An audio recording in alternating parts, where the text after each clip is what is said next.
Journal Entry 1. Prisoner. My dear friends, we are here in the Fade. Pug is probably confused. This is the demon world, and he just ended up here without an explanation. So let's watch the opening scenes.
Tell me why we shouldn't kill you now. The Conclave is destroyed. Everyone who attended is dead. Except for you.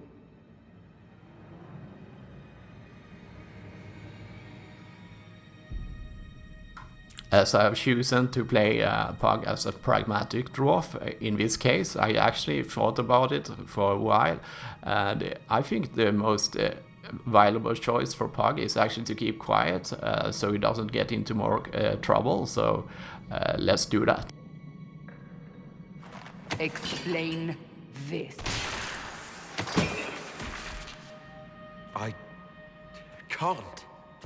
What do you mean you can't? I don't know what that is, or how it got there. You're lying! We need him, Cassandra.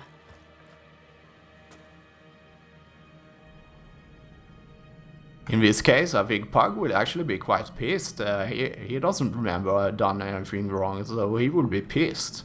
So let's choose an option that reflect that. Whatever you think I did, I'm innocent. Do you remember what happened? How this began? I remember running. Things were chasing me, and then... a woman. A woman? She reached out to me. But then... Go to the Ford camp, Liliana. I will take him to the rift.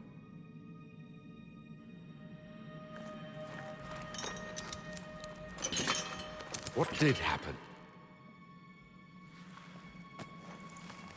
It will be easier to show you.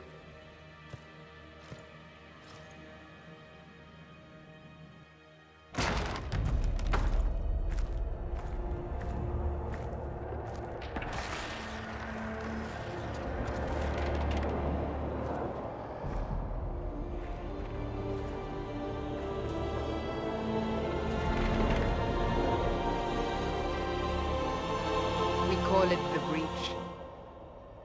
It's a massive rift into the world of demons that grows larger with each passing hour. It's not the only such rift, just the largest. All were caused by the explosion at the Conclave. An explosion can do that? This one did. Unless we act, the Breach may grow until it swallows the world.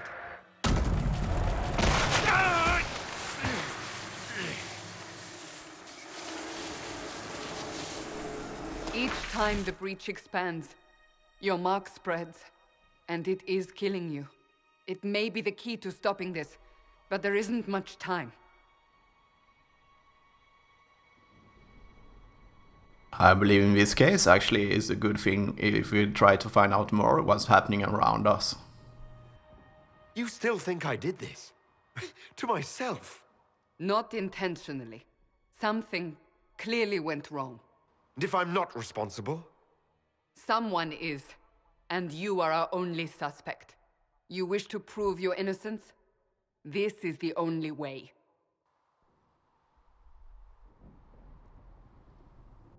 So I don't really have a choice about this. None of us has a choice.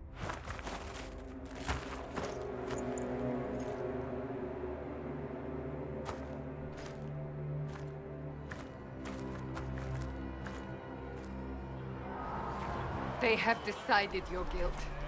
They need it. The people of Haven mourn our most holy, divine Justinia, head of the Chantry. The conclave was hers. It was a chance for peace between mages and Templars. She brought their leaders together. Now they are dead. We lash out like the sky, but we must think beyond ourselves, as she did.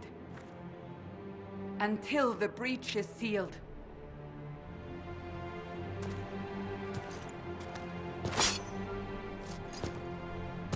There will be a trial. I can promise no more. Come. It is not far. Where are you taking me? Sing only the words you place in my throat. And finally, we are actually able to move, so the first thing I try to do is, of course, test out our boundaries, if we can move around without consequence. And it seems like you can't, because if you try to jump off the edge of the map, you will be teleported back to a safe zone.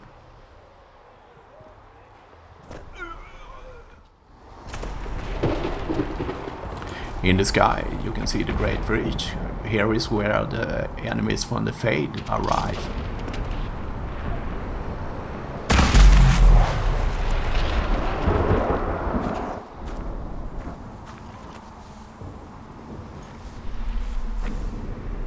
The pulses are coming faster now. Larger the breach grows, the more rifts appear, the more demons we face. How did I survive the blast? They said you stepped out of a rift, then fell unconscious. They say a woman was in the rift behind you. No one knows who she was. Everything farther in the valley was laid waste, including the Temple of Sacred Ashes. I suppose you'll see soon enough.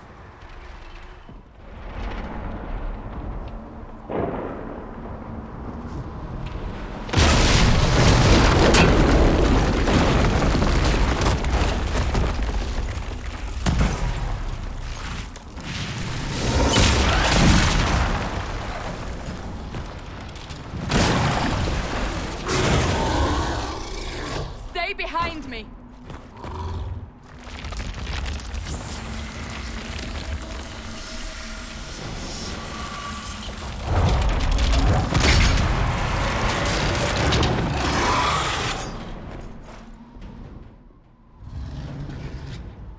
This is Bug's first battle. In this game it's very important how you position yourself. If you flank someone, you will do more damage. His role as a rogue is actually to just try to attack everyone from behind. And we will do that, of course.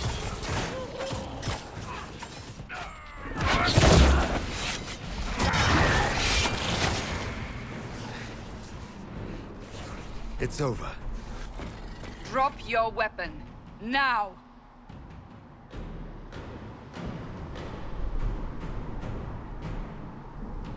A demon attacked me. What was I supposed to do?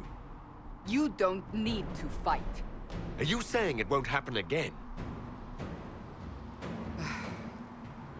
You're right. I cannot protect you. And I cannot expect you to be defenseless.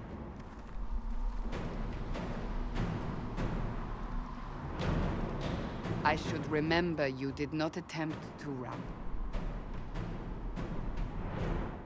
There! Watch out! If we flank them, we may gain the advantage. We encounter many of this type of enemy. They are called shades. They are lesser beings from the Fate, and we fight a lot of them, and probably will be the main enemy for this part of the game.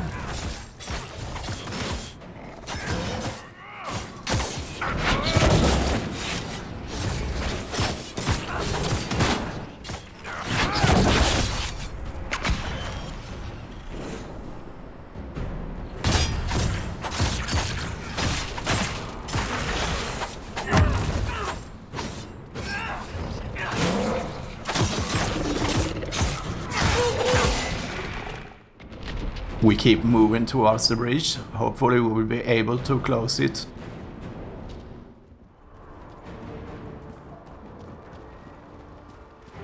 Let me read about the codex, about the dwarves in the Carta organization, and so we can learn more about the organization Prague probably belongs to, as he is one of the surface-dwelling dwarfs. So let me start. The castless dwarfs of Warhammer have few prospects, consigned to live in a crumbling ruin on the social and economic fringes of the mighty dwarven capital. Most resort to begging, prostitution or crime.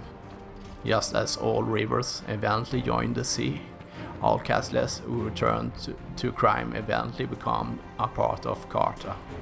The hero of Ferelden decimated the ranks of his ancient gang, while rallying the dwarfs to join the battle against the Archdemon.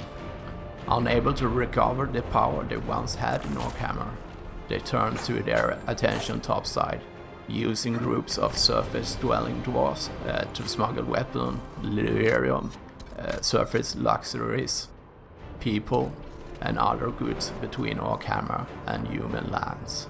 Despite the flow of business, its members are still desperate and violent. With no strong leaders to rein in their excesses, they have little sense of dwarven honor, and freely break their world, drove across alleys, and renegade on their deals. After spending some time exploring here up in the Frostback Mountain off the road, I didn't find anything of interest. It was empty, so I continued down to my main objective, following the road here, and I will probably bump into more shades and stuff, so let us continue.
What did you do? I did nothing. The credit is yours.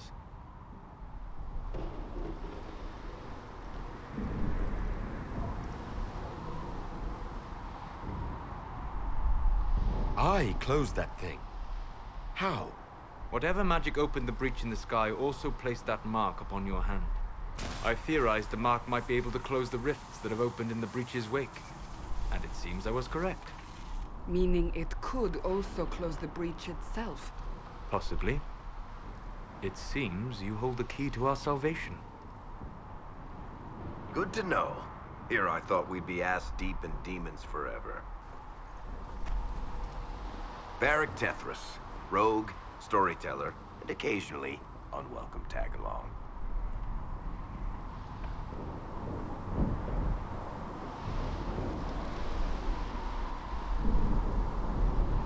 Are you with the Chantry, or... Was that a serious question? Technically, I'm a prisoner, just like you. I brought you here to tell your story to the Divine. Clearly, that is no longer necessary. Yet, here I am. Lucky for you, considering current events.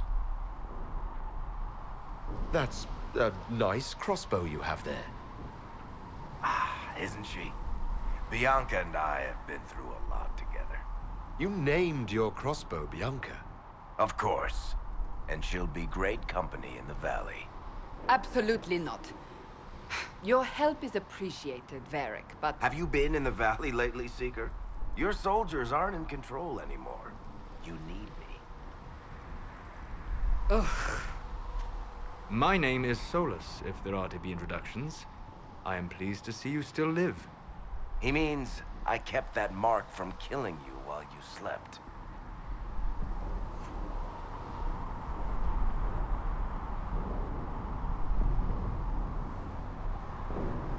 I can't close the breach if I'm dead. That is most certainly true. Cassandra, you should know. The magic involved here is unlike any I have seen. Your prisoner is no mage. Indeed, I find it difficult to imagine any mage having such power. Understood. We must get to the forward camp quickly. Well... Bianca's excited. Well, my dear friends, let's try to sort out what has happened and is happening. If you're confused, don't worry, I'm confused also. There are so many things happening at once. And let me try to explain what has happened and is happening right now.